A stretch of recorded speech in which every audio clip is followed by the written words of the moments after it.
একবার এক ছাত্র তার শিক্ষকের কাছে এসে বলল, হুজুর, আমি অনেক পড়াশোনা করি, কিন্তু কিছুই মনে থাকে না।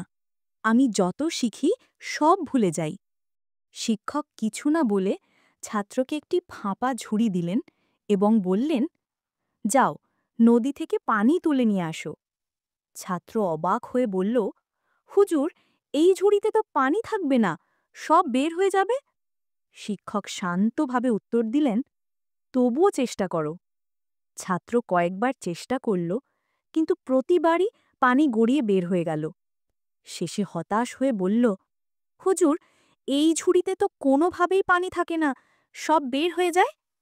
তখন শিক্ষক হাসলেন এবং বললেন, হ্যাঁ, পানি ঝুড়িতে থাকেনি, কিন্তু খেয়াল করো, ঝুড়িটি এখন অনেক পরিষ্কার হয়ে গেছে। ঠিক এরকম জ্ঞান হয়তো সবসময় মনে থাকে না, কিন্তু তা তোমার মন ও চরিত্রকে ধুয়ে মুছে পরিষ্কার করে দেয়।